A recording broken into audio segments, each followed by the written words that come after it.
Alors, chers amis, bonjour, good morning everyone, good evening, this is Adrian from ispeakspokspoken.com. Bonjour à tous, c'est Adrien de ispeakspokspoken.com. Aujourd'hui, alors j'ai pris l'ordinateur tout simplement parce que je voulais vous lire la question de Yvette R. Donc je te salue si tu vois cette vidéo Yvette, qui m'a posé une question vraiment intéressante. Elle m'a demandé en fait, salut Adrien, est-ce que tu pourrais expliquer la différence et comment on utilise could have et should have? Voilà. Donc c'est ce qu'on va voir dans cette vidéo. Non seulement cette vidéo, permettez-moi de reposer délicatement l'ordinateur, voilà. On va voir ça dans cette vidéo, mais aussi dans une seconde, une partie 2. Ne vous inquiétez pas pour les plantes artificielles. Donc, on fera un petit exercice, vous allez voir, mais un peu différent de celui qu'on a l'habitude de faire. Voilà.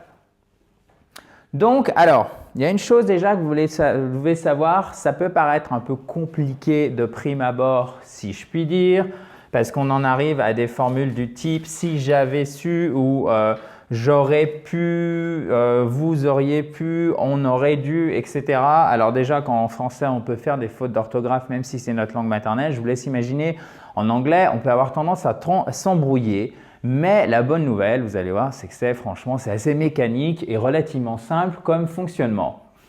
La première chose que vous devez savoir, could have et should have sert à exprimer le regret, le reproche. Donc, could have, par exemple, c'est j'aurais pu. Okay? Should have, c'est j'aurais dû, etc. Et ça marche pour toutes les personnes. D'accord?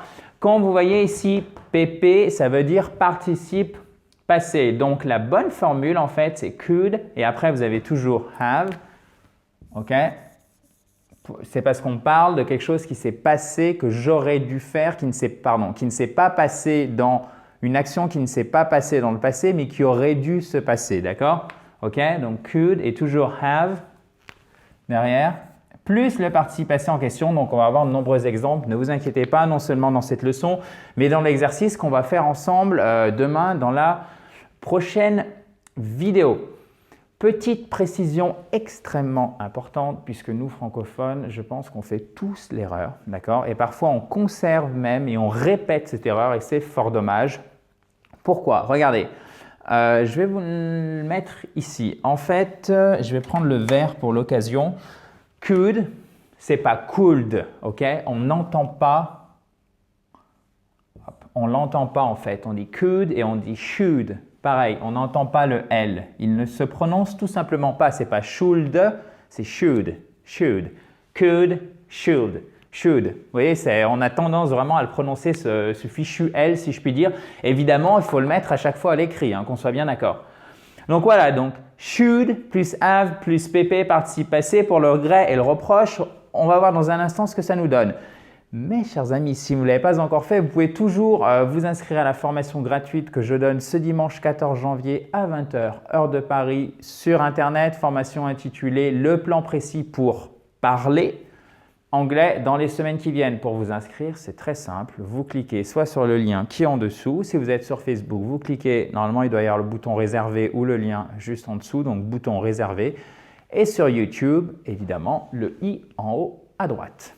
Revenons à nos moutons. Alors, should plus have plus pp. Donc, j'aurais dû avoir plus de jugeote. Alors, en plus, j'aime bien cette expression. En anglais, avoir plus de jugeote, c'est to know better.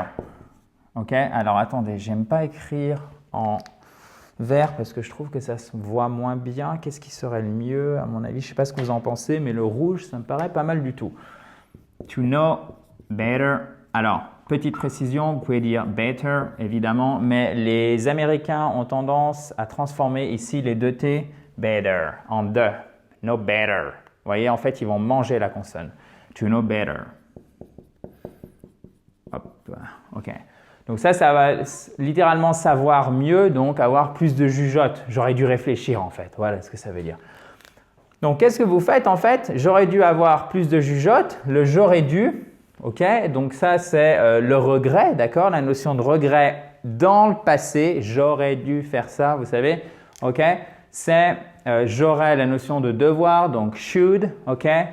Donc should plus have plus pp. Donc, pp ici, ça va être le participe passé de to know, donc known. Ok, vous voyez, c'est pas compliqué en fait. I should have known better.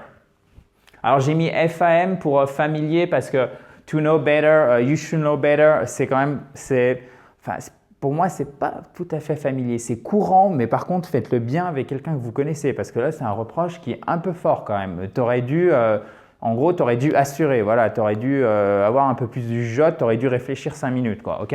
You should have known better. Donc, faites attention quand vous le dites. Retenez bien ici quand même, c'est du registre au moins très courant, voire familier. Ensuite, le reproche. Donc, reproche, évidemment, on peut se le faire à soi-même.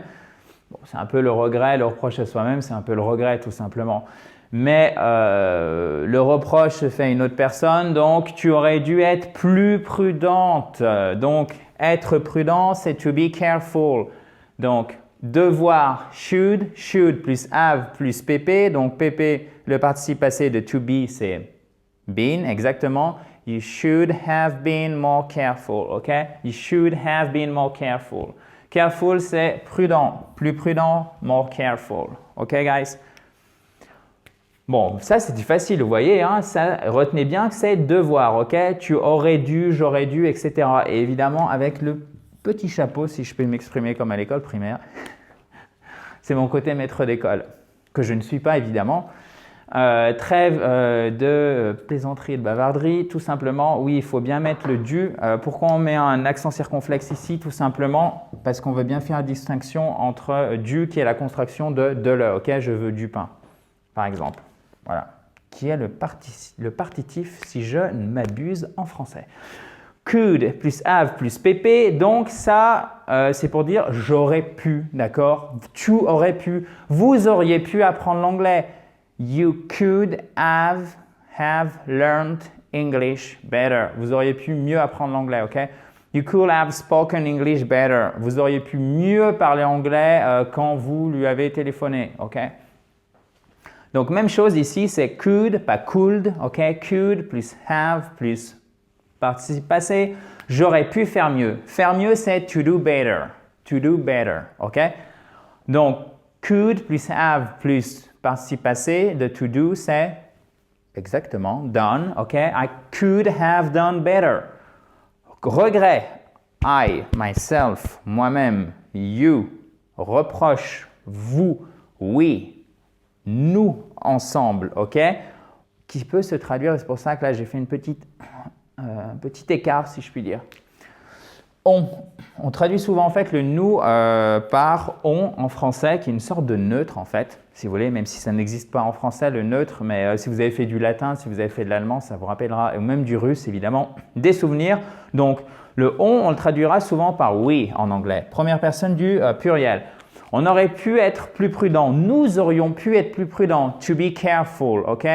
On aurait pu, pouvoir, could have, ok, après on met participe passé, de être plus prudent, to be more careful, we could have been more careful, we could have been more careful, vous voyez?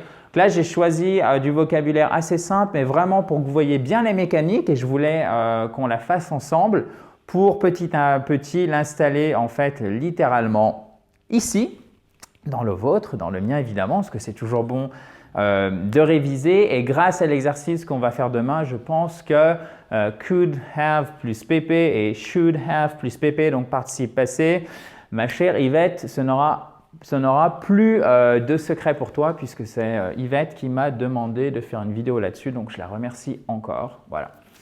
Donc, chers amis, vous avez une question, un commentaire, vous savez où m'écrire, c'est juste en bas. N'hésitez pas, franchement, moi j'adore quand vous mettez des commentaires, ça me permet de voir si j'ai bien fait les choses, si vous trouvez que c'est moins bien, etc. Bon, pour l'instant, ça se passe très bien, donc tant mieux.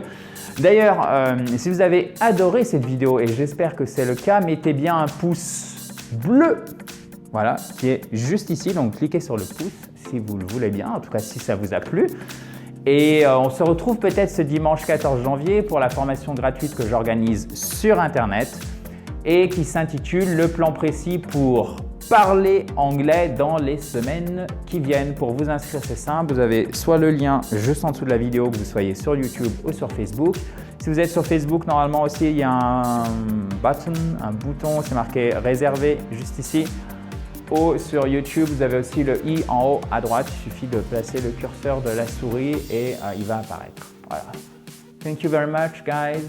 Talk to you soon. On se retrouve demain pour l'exercice. N'oubliez pas, c'est vraiment important qu'on applique ça ensemble. Et si jamais vous avez un doute sur mes explications, vraiment mettez un commentaire et je reviendrai dessus et j'en profiterai pour améliorer la vidéo de demain. Voilà. Bye bye, guys.